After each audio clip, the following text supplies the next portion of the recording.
Tonight, from Hollywood, the Barbara Stanwyck Show.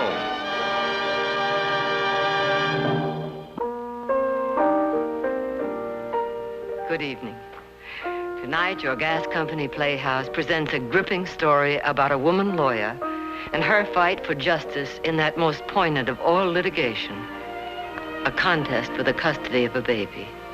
Joseph Cotton is the guest star with Alana Eden cast as the young mother. Margaret Fitz, Leonard Proskins, and Paul Mason are the writers, and David Lowell Rich directed.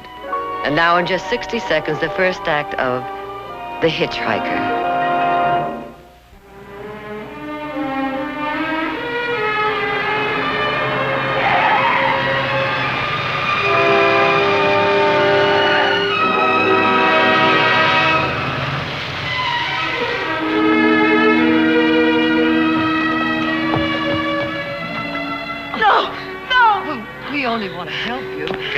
Call somebody for you? Why don't we take her home? We're almost there. Now, Maggie, just a minute. Well, we can't just let her lie here. Could you stand if we helped you? Try.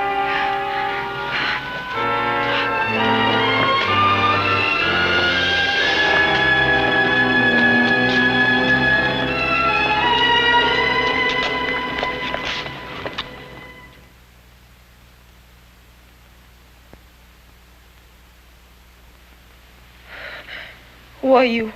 I'm Maggie McClay. Now, you just rest quietly. The doctor will be here in a few minutes. My baby. Where is he? He's right there. Oh, he's my baby. Mine. She will not have him. Tell her this. Tell her to leave me alone. Tell who?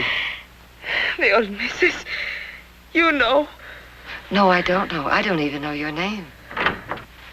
Oh, Brad, thank you for coming. Hello, Maggie. This is Dr. Lee. Well, how are you, young lady? You make a practice of passing out at street corners, huh? Can I see you outside a minute?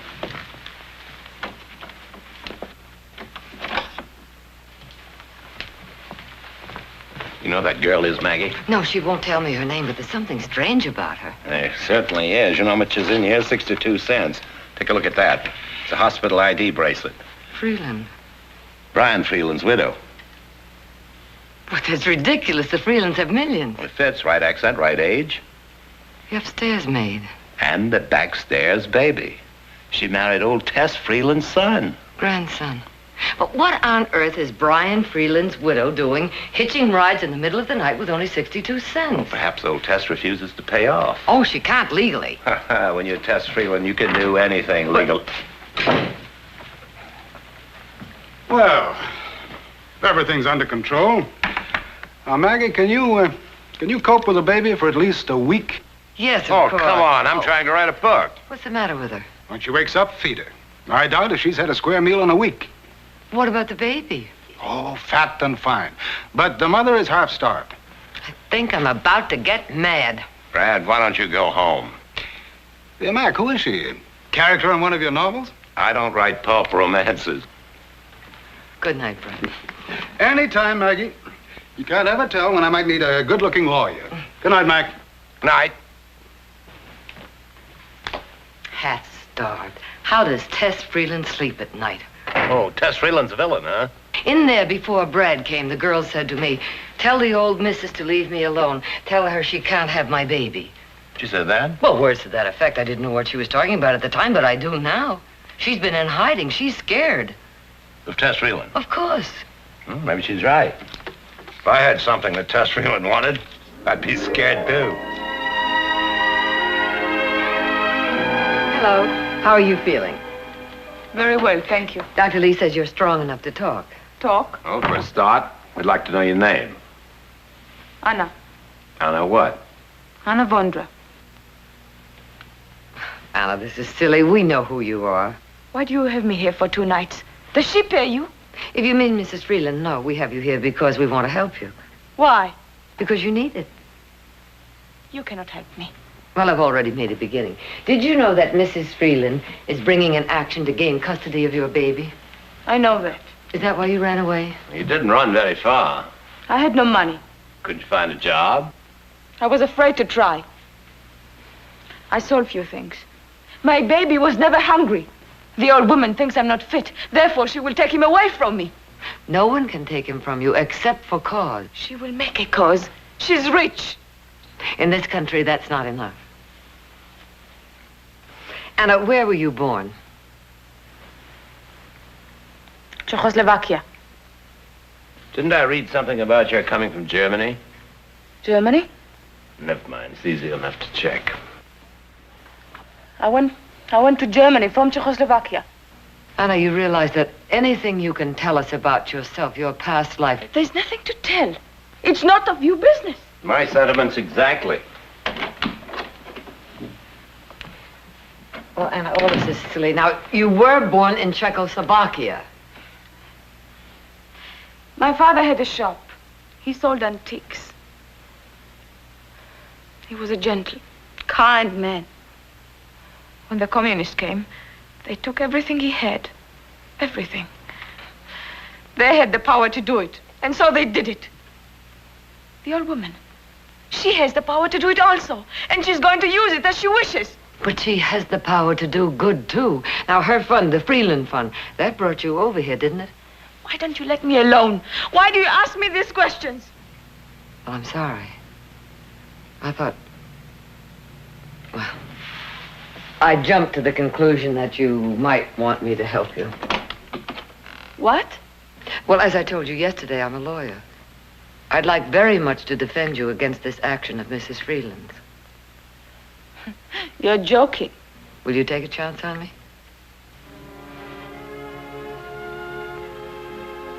It is you who are taking the chance.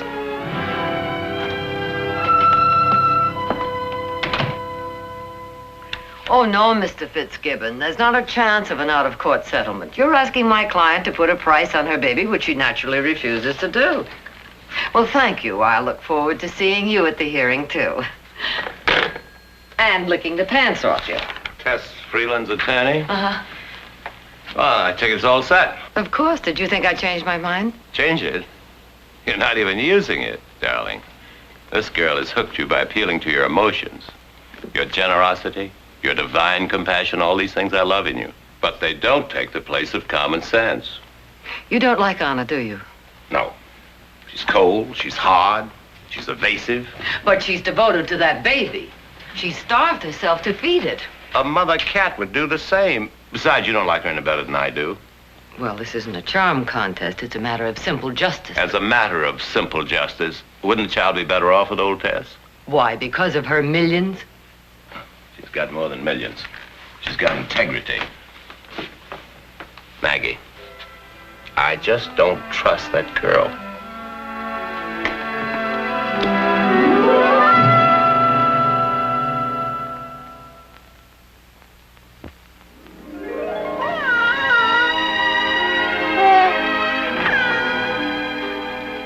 Anna, for heaven's sake. Oh. It was not clean. It must be clean. You scrubbed it at least 50 times. I've been here for 3 weeks. I must do something. I know the waiting's been hard, but it's almost over. The hearing has been moved up to tomorrow. Tomorrow? Mm-hmm. It seems that Mrs. Freeland wants to go to the country. The country is good for babies, yes? Oh, you don't have much confidence in me, do you? You can afford to hope. I cannot. Anna, I don't just hope, I know. Now, you're going to keep your baby just as sure as the Lord made little apples. Funny. Always I feel I'm older than you. Well, we'll see how you feel tomorrow. I've just been talking to Anna, and I need to see a cheerful face. Well, I'm afraid I'm not your boy. Oh? I tried to tell you about that girl, and you wouldn't buy it. Now you're going to find out I'm right. Well, come here. Sit down. I talked to your partner today. What about? Look, if Arthur asked you to withdraw from this case, would you do it? Oh, I get it. He's had pressure from some of his clients, is that it? Yeah. Wanting Arthur to call me off. Either that or dump you. If Arthur has to choose between you and survival, which way do you think he'll jump? What do you mean, survival? Freeland money built this city, you know that. How many people here are going to risk offending Tess Freeland to do business with some firm that's bucking her? I'll resign. Resign? Then what? You'll never do another nickel's worth of business in the state? You lose everything you've worked for all your life. You lose your case, too. You're pretty sure of that, aren't you? You're up against a woman who's never failed to get anything she wanted. You think she'll fail now that the stake is her own grandson? That child is her immortality. Ah, but you've overlooked one small point. The law doesn't happen to be on her side. The law happens to be on the side of power. Them as has gifts. Don't say that to me. Get off your high horse. I'm telling you the facts of the world we live in. Not the world I live in. The fact in my life is what it says on the Supreme Court building. Equal justice under law. Ah, fine, handsome Well, slogan. it's what this country is all about. It's what I'm all about. It's why I'm going into court tomorrow. Now, don't you understand any of this? I understand you're walking into a buzzsaw. It's very noble, very courageous, and very stupid. Stupid? And just a little bit self-dramatizing. This role you're playing, that of the champion of the underdog, is getting pretty sickening. You've thought about this for a long time, haven't you? You must know, yes. Well, I guess I am pretty stupid at that. Stupid to think we had anything in common.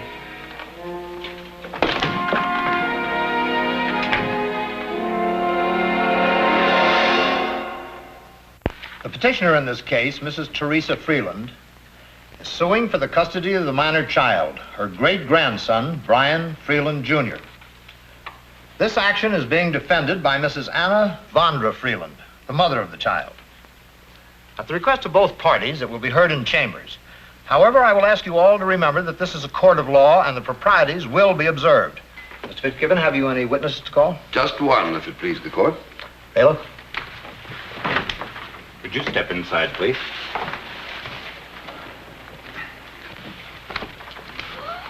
No. This way, please. Do you solemnly swear the testimony you will give is the truth, the whole truth, nothing but the truth, so help you God? Yeah, I do. Be seated, please. Will you tell the court your name and occupation? My name is Bertha Schilling. I'm housekeeper in the Hotel Reisenach in Berlin. That's West Berlin? Yeah. And it was at the Hotel Reisenach that you knew this young woman who now calls herself Anna Freeland. She was Frau Gerhardt then. She was married? To Herr Gerhardt. He was a salesman, often traveling between East and West. That's East Berlin and West Berlin. One time from his traveling, he did not return. The police came to question. Anna, Frau Gerhardt, was much afraid. The communists had taken her husband, and perhaps they would take her too. So she made application under the auspices of the Freeland Fund to come to America. Yeah. And yet the Freeland Fund does not accept married women. Is that not true? But poor Herr Gerhardt, he was dead. You had no proof of that. His wife had no proof of it. No. So Frau Gerhardt, who now calls herself Anna Freeland, knowingly and willfully falsified her application with your assistance. And not content with having lied and cheated her way into this country, into the very home of her benefactress, Mrs. Teresa Freeland, she then knowingly and willfully contracted a bigamous marriage with Mrs. Freeland's grandson, Brian. Your Honor, counsel is asking the witness to testify to matters of which he has no knowledge. Your objection is sustained. And I further object to counsel's attempt to blacken the character of my client on the words of a witness vouched for only by Mrs. Freeland's money. Your Honor. Mrs. McClay, you are out of order, as you well know. I meant no disrespect to this honorable court. Well, does counsel imply that I or my client is guilty of subornation of perjury? Well, counsel asks for proofs of this alleged Herr Gerhardt's death. I further would like proofs that he ever existed or that a marriage between him and my client ever took place. What are you saying, lady? Why should I lie? Well, either you lied then, out of compassion for a friendless girl, or you're lying now, out of fear and greed. Bitte, bitte. Leave her alone. What she says is all true. I'm sorry. Sorry.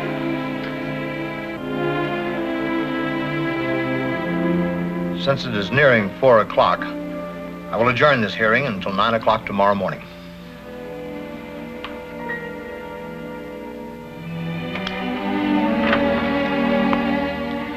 You can go if you want to, Daisy. Mr. McClay won't be home for dinner.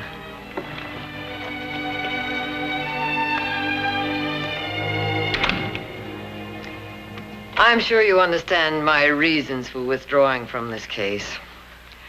I'm afraid after today there can be no doubt as to the judge's decision. I said how it would be. Why didn't you tell me the truth? I had a stake in this too. Couldn't you understand that? You have no child.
My dear Maggie, do forgive the lateness of the hour.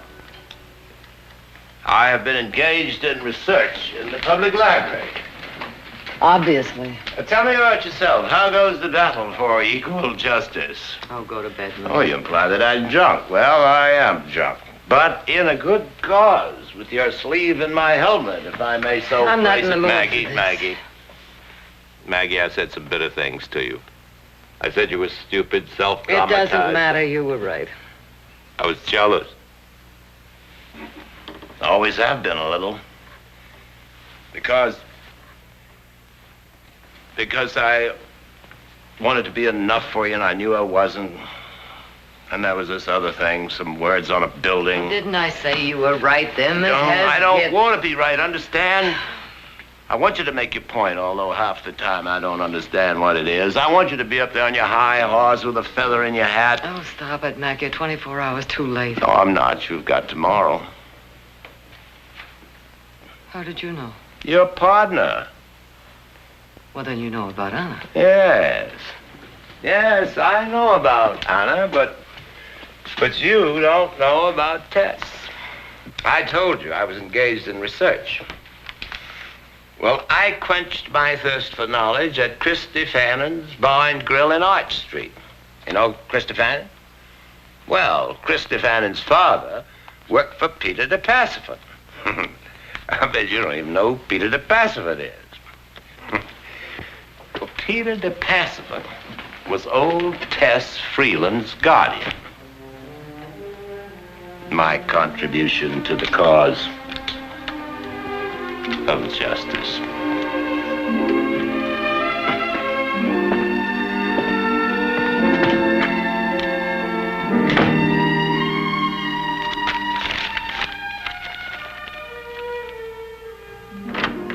The issue before Your Honor is very clear. On the one hand, you have this girl, Anna Gerhardt, an alien, a perjurer, a bigamist. The bigamy is only presumptive. I stand corrected. A girl who has neither family, friends, property, nor prospects. On the other hand, you have this woman, wealthy, magnanimous, universally respected. Now, which of these two is better fitted for the sacred responsibility of rearing a child? Which has more to give of honor, of character, of material advantages? Your Honor, it's as simple as that. Mrs. McClay, have you any remarks to make before hearing the judgment of this court? Your Honor, counsel has stated the case with his customary precision. On the one hand, this girl, Anna Freeland, an alien, yes. But here in America, everyone's family tree begins with an alien. I believe Your Honor's own father was born in Lithuania. A perjurer? Yes. At that time, a girl of 19 who had lost father, home, husband, who had never known what it was to live without fear. Now, how many of us in her place would hesitate to grasp any hand that was offered, meet any terms, run any risks? You didn't hesitate, did you, Mrs. Freeland? And you were only 17. Your Honor, I feel that I must object. None of this Your is Honor, relevant. please, before you rule, may I speak as a woman, relevant or not? Any breakup in family relations is painful enough, but if I cannot plead for my client, a mother may lose her child. Proceed. Thank you. You were just 17, Mrs. Freeland. Most of your childhood had been spent in the company of servants, and after that it was one fashionable boarding school after another. And at Christmas and holidays, when the other girls returned to their homes and families, you traveled with a paid companion. And then you met Charlie Hayswell. He was just 20, gentle, kind, and he was the first person who ever loved you. His father was your guardian's coachman. Now, nobody suspected that there was anything between you. That is, until you ran away together to be married. On your marriage certificate, you gave your age as 21. It was a little thing, wasn't it? You would have done more, much more. Like Anna, you had to grasp at your chance for happiness. Surely counsel is not attempting to draw a comparison between Why the not? youthful... Both are perjurers in the eyes of the law. Now, Anna may have committed bigamy, but Mrs. Freeland lived with a man for 3 weeks who was not legally her husband. Your Honor, is it necessary that my client be subjected to this? Mr. Fitzgibbons, sit down and don't interrupt again. Thank you. Mrs. Freeland's marriage was annulled on the grounds that it had been fraudulently obtained. And after that, Charlie Hayswell left the country, and as far as we know, she never saw him again. Now it is claimed she has a better right to Anna's child than Anna has herself. Why? Because she never acted rashly and dishonestly as Anna did out of deep human need, or merely because she is richer. Now, counsel has laid great stress on Mrs. Freeland's money. Money, we all know, will procure many material advantages. There are some people, in fact, who believe that money will buy almost anything. Security, power, even... Yes, even the judgment of this honorable court. And yet it would not buy for Mrs. Freeland the one thing she wanted most. The happiness of loving and being loved. And it will not buy it for this baby. There is no price on a mother's love for her child. Before the bar of this honorable court, there are no rich and poor, no great and small, only the just and the unjust, and the vast troubled majority of us who are perhaps a little of both. I therefore ask that Your Honor deny the petitioner's suit and allow the child to remain with his mother.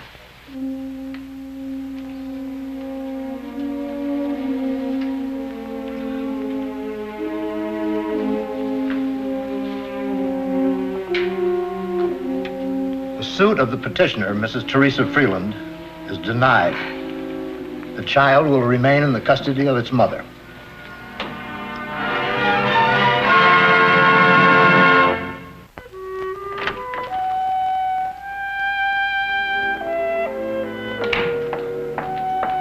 Congratulations, champ. Thank you, darling. Can I help you? Yeah. Would you like to hold it?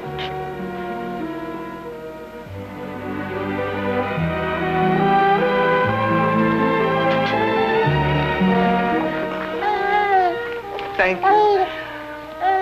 I'd like to help you if you'd let me, Anna.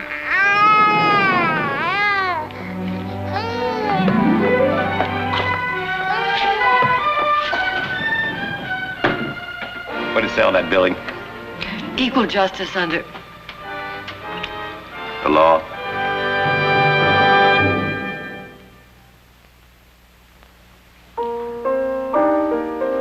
There's an old saying in Hollywood, beware of dogs and babies. They'll steal the picture every time. Now, take that baby tonight. Picture thief, if ever I saw one. We managed to keep him in his place, but it was a hard fight. Join us again next week.